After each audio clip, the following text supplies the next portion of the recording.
Through the Mayhem, the Silently podcast series, bringing marketing industry leaders together to discuss the ever-shifting media landscape.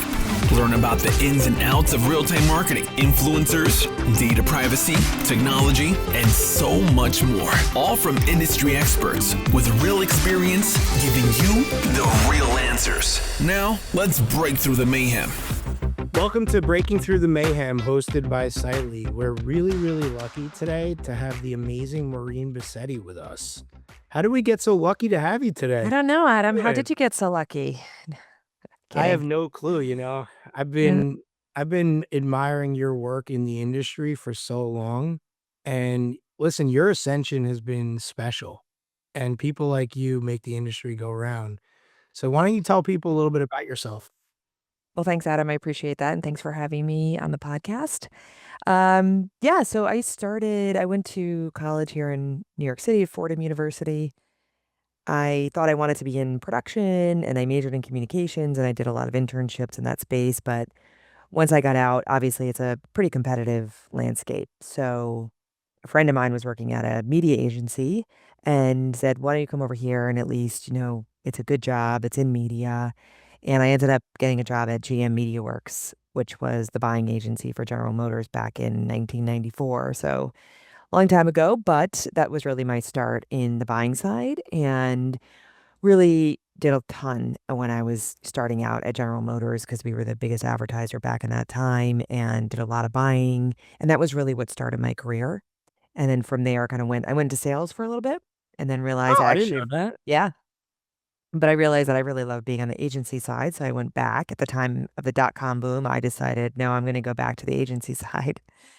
So then I worked on Coca-Cola for a few years. I moved to Publicis for a long time. And now I've been at IPG for about 9.5 years. So really kind of stayed in that investment track. But as investment has changed so much, certainly in the last 10 to 15 years with the explosion of everything from digital video, CTV, social, commerce. So it's just changed so much. And that's really what keeps me interested in this business and keeps me really on the agency side because we get to see so much of what's going on in this industry. It's interesting.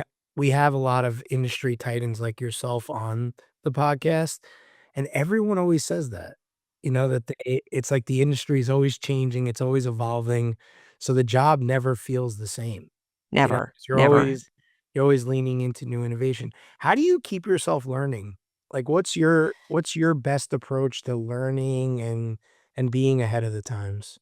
Yeah, no, definitely. I mean, it's first of all, it's challenging, right? Because every given day, to your point, no day has ever been the same, ever. And you're constantly faced with what's the headline today? So obviously it starts with I get a lot of alerts, emails, right? Newsletters.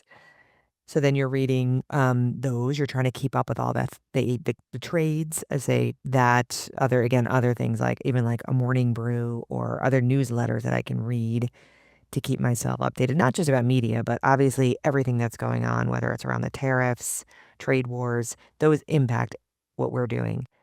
So it's a lot of that. Obviously, lately you started listening to more podcasts. So I really like Pivot is a really good one because they talk about the media business, but they obviously talk about what's going on in the larger political landscape. And I find that very interesting because it gives me a different perspective. So I would say lately it's been more leaning into podcasts. Wow, that's cool. I mean, Yeah, listen, I find it the same thing. It's like, how do you keep up? How do you read? How do you know what's real? How do you know what's exactly. I feel like what shaped you, it sounds like throughout your whole career is not only innovation, but your ability to stay so even keeled through it all. Yeah, I And think you have to. of getting to know you're able to do that. But looking back on these 25 years basically that you've been doing all this, which by the way, I love More 1994 because more than 25 years. I was trying to help you there. But That's okay. love That's okay. I love 1994 because the Rangers won the Stanley Cup. But Oh, the yeah. thing is, looking back at all these years, what would you say are some of the most pivotal moments or experiences that you've had or mentors that shaped your leadership and your style? Yeah, I think you learn a lot from setbacks, right? So when I did getting let go, for example, you learn, you kind of learn who your friends are, and you learn a lot about this business and that, hey, listen, this is a business, and not everybody's your friend, And that's okay, right? And you find a way to pick yourself up, make new connections, and you learn that like, okay, you can get through it. I think because I've been doing this for so long, everybody gets really caught up in the problem of the day. And you can look back on that problem from last year, 5 years ago, and you think, God, remember that tough time we went through? We worked through it. Even if it was serious, it was hard. You find a way through it. And again, whether that's losing your job, losing an account, having to go through things like the crash back in, I think it was, 28, 2000, like really tough economic times, COVID. But as you become a leader, then you have to figure out, well, how do we solve this problem? Like, let's not get it caught up in the problem. Let's figure out a way to solve it. So I think there's moments like that where you learn a lot along the way.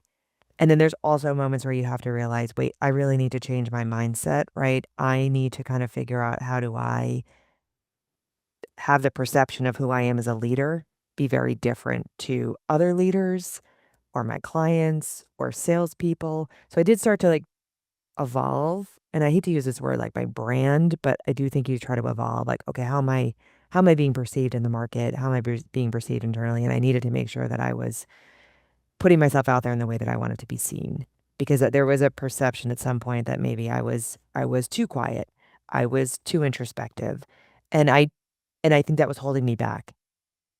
So I It's did kind interesting. of have to change that about myself. How did you figure that out? I think I figured it out because it's like if I had something to say that I felt was, I'm not someone that's just going to talk. I'm just not. I don't. That's just not who I am. But I felt like if I did have something constructive to add to a conversation, or I felt like I had a point of view that needed to be heard, I found the right moments to speak up. And I also really worked on my public speaking skills so that if we did have opportunities to present to clients or new business pitches, I wanted to make sure I was given a shot to do that.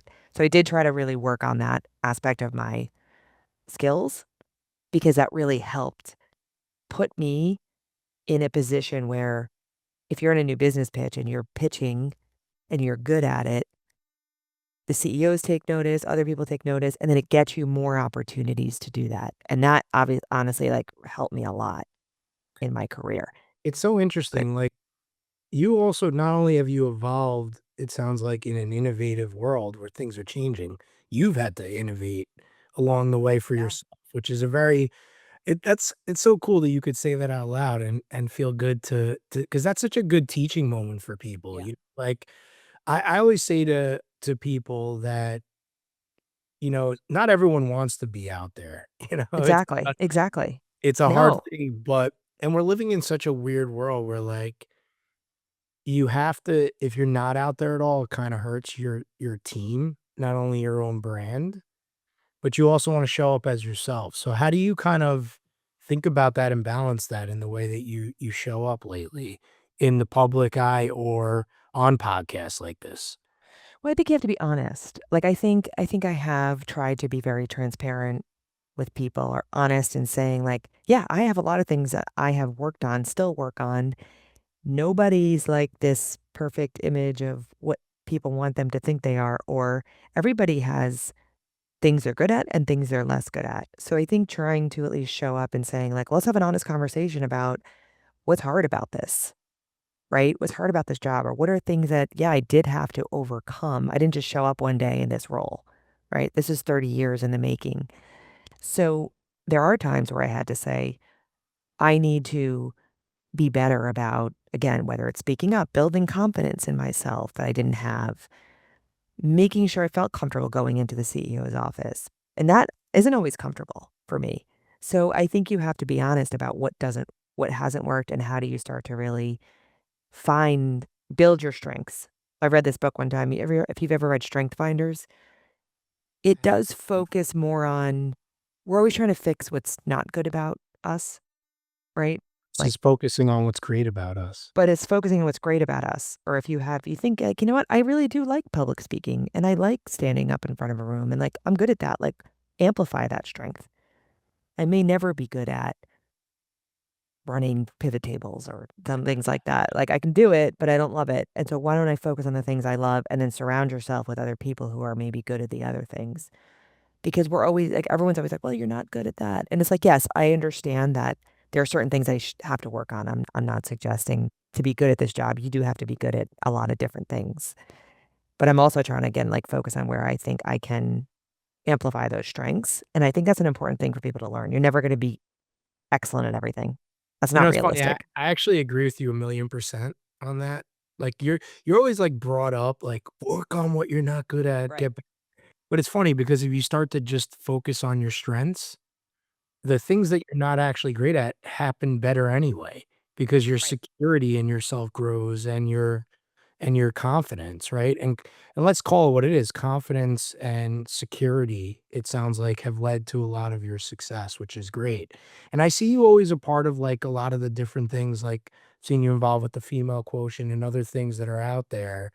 So it sounds like you're also trying to give back that vulnerability that you're Absolutely. sharing, plus that, the adoption. So good on you. How do you Yeah. work a Well, lot with your teammates, knowing that you feel this way? Like, do you kind of coach them through your learnings, or do you typically help them amplify their strengths just by pushing it? Like, what's usually your leadership style? yeah, it's definitely amplifying their strengths. And obviously, if there are things that I think may be holding them back from that next step or from being perceived in a certain way, right? Like if I see my one-on-one time with certain people, I could say like, I think you're really great at this. But the perception maybe from other people is that, yeah, you're not as well prepared, or that you talk too much, or that you need to edit yourself a little bit. You need to work on your presentation style. So it's more about, you're really great at all these things. This one area might be holding you back because that is how you're being perceived. So it's also being honest about that. Because if you're like, no, you're great, you're great, you're great. And like, it's not about you did something wrong. It's more about how do you work on the things to make sure that the perception of yourself or the visibility of yourself can shine through. So try to position it more like that versus you're doing something wrong. It's an I mean, unbelievable. yeah. I'm gonna leave this call and like think about my whole life. And try to get better because of Maureen Bosetti now. Nah, it's just it's so It's cool to hard. Yeah. no, but it's It's hard, so but cool. because you want It's people to so cool. feel like, because that's how I would want someone to say it to me. Yeah, but I also And think what's so cool that you think about in the way you're talking about all this is this kind of awareness of yourself, how you show up and how you act is so crucial because we're in such a weird time in the yeah, sense that like everything's evolving even faster than ever before right now. yeah, So how do you find yourself, obviously an IPG, trying to meet the needs of today's marketing landscape with how fast it evolves? Obviously, you are doing your part. How do you see the agency thinking that way? And then with the way AI, that word that everyone, asks a lot of yeah, questions about, right? How do you kind of meet that challenge and opportunity head on right now in the world that we're living in? yeah. Well, I think at IPG, obviously you got to take a long-term view, right? So the acquisition of Axiom was critical in that, and we did that 5 years ago. So Wow. yeah. Long time already. So 5 or 6 years ago. So that really is understanding, right, that data was critical to own the data, not renting it, so that you can then ingest that data throughout your building your audience, that you have, right, the right audience and data stack to build your own audiences, use those audiences to plan, buy, and measure against a single ID. And that, in this world of fragmentation and complexity that we live in, that is key to future success. We've also built an end-to-end platform called Interact by which we can do Axiom is key throughout all of that, right? So you need to have the right data stack, the right technology, obviously the right partnerships in place then to create that interoperability that you need. And it's hard. It's complex, Adam. Like that is not easy. So we've invested a lot in, I would say, the tools and the technology and obviously the data to not just about today, but like what's coming in the next couple of years.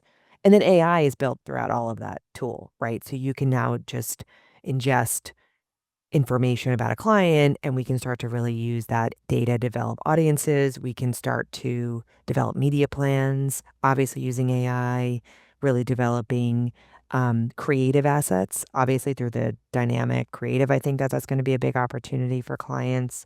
So there's so much, and not just, I would say those things, but really embracing AI on like, there's a lot that hadn't changed, I would say, on like traffic sheets, for example. Like I get down to like, people on our teams are spending hours and hours and hours on very tactical, time-consuming tasks that we hadn't really evolved in the last, certainly in the last 10 to 15 years. So how do you create an agent that can build traffic sheets?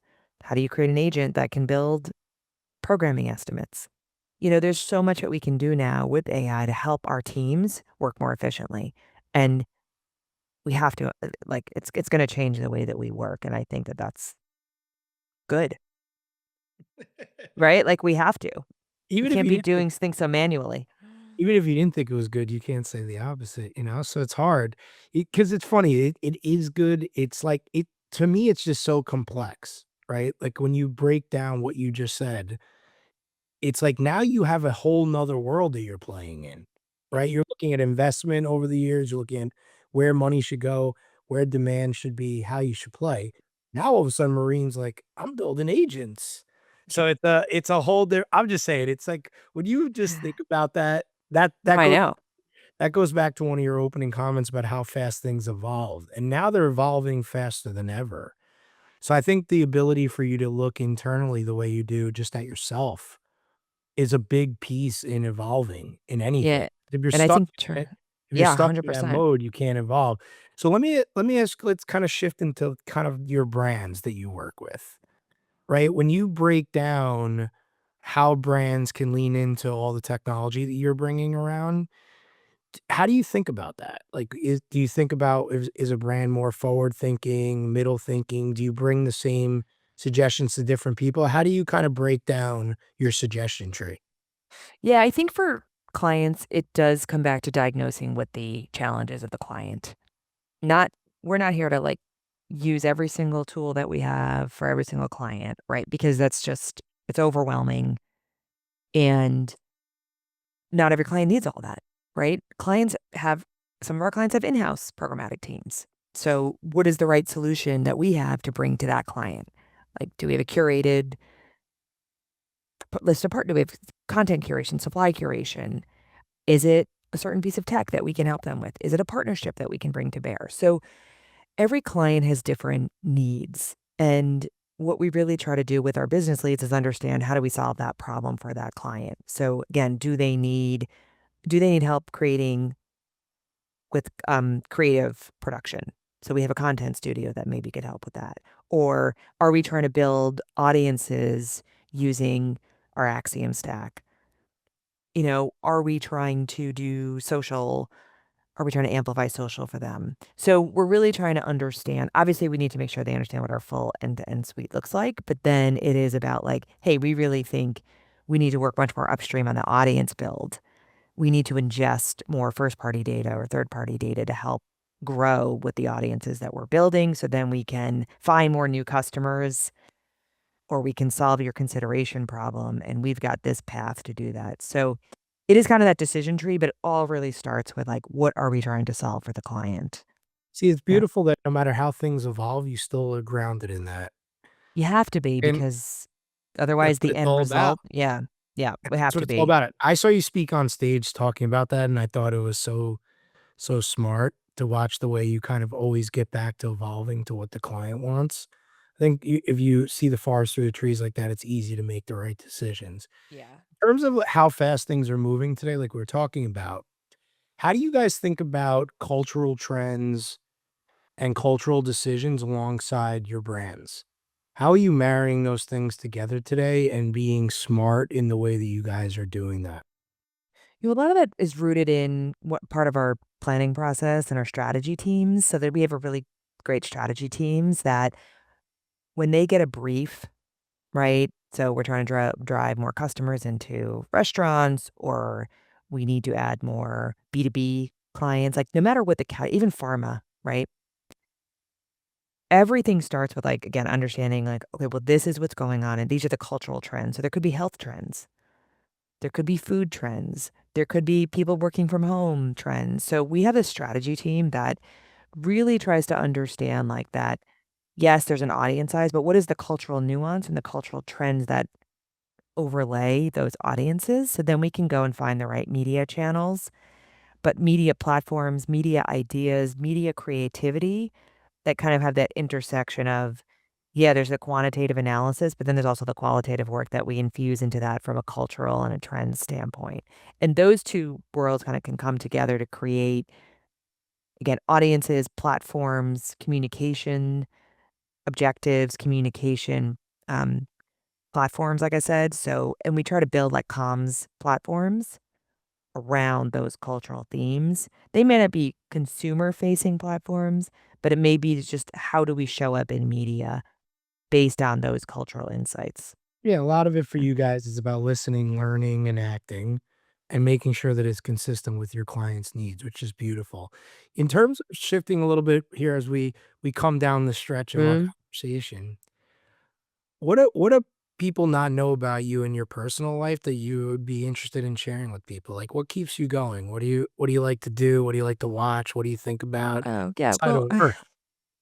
well, I have two kids, two Oh, boys, 21 and 14. So, unbelievable. getting older, obviously, for much of my career, was try to juggle kids and a pretty demanding job. I'm married to an Italian chef, so that's Oh my god, I didn't cool. know So that. yep. So that's So is there an cool. Italian restaurant you can ever go to where you actually think it's good? Because most of the time Mostly he's happy just not to be cooking, so he's pretty good at that. Like usually chefs are just happy to be out, not the ones in the kitchen. So he's pretty easygoing when it comes to that. But yeah, you know, we go back to Italy. We certainly did when we were first married for many years, going there every summer. So that was nice. But yeah, besides that, I love to watch tennis. I'm a big tennis fan. who's your favorite Started player? Novak Djokovic is my favorite player. I know that's somewhat controversial, but I do think he's the greatest of all time, and I I do love watching tennis. I like to play tennis. So that's probably that's my favorite thing to do right now. But I also like am an avid streamer. Really do love streaming shows. I did love watching television. Oprah Winfrey was my favorite.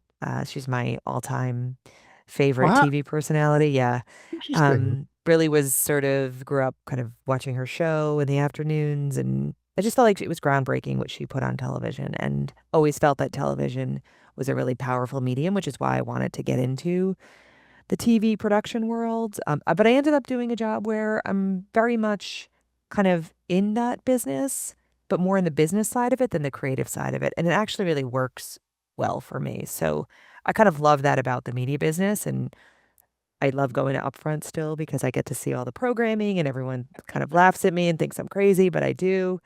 So yeah, and I love, spending time with obviously my kids and my friends and whatever. So I just enjoy now, I think at this stage of my life, trying to have more balance in it, which I'm desperately trying to do. Um, but it's been good. Yeah, That's awesome. Novak Djokovic, I love it. I know. Yeah, I mean, I would agree if you took Novak Djokovic on his greatest day, Yeah. put him against anyone else of all time, he's probably the best. But Not probably. He is. Alcaraz is good. This is gonna be interesting to see how this plays Well, out. and I think it's hard to also compare these See, different comparing errors, generations. errors is always the hardest It's hard. to compare. But, It is, in grew up being fairness. A Sampras person, so I Yeah, started that was my it's great. I Yeah. wanna play tennis, happy to play against you. So the Oh, in terms of, shifting one other question, I like to ask a lot of the amazing guests, if you could go to dinner with one person that's alive or dead, but it can't be a family member, who would it be? Be Oprah Winfrey, as I just stated. She's because I would love to like learn from her. I think she always comes across just empathetic, insightful, has a lot of wisdom. So she would be the person. that I would That's love to have awesome. dinner with. I'd love to meet her. I would love to have dinner with her. I love that. I'd Well, just tell her how much of an influence she was. I love that. Well, listen, thank you so much for joining us today. Thank you, Adam. You were an absolute pleasure. People are going to learn so much from this, and hopefully I'll see you really soon. Awesome. Thanks for having me, Adam. Thanks. Hi, I'm Hannah, one of the producers for Sightly's Breaking Through the Mayhem podcast. We want to thank you so much for listening to the show. If you want to learn more about the guests we had on today, we included additional information about them in the show notes. Finally, if you'd like to be on the podcast, or if you know someone that would make a great fit, you could fill out the form at sightly.com/podcast. We hope you have a great day.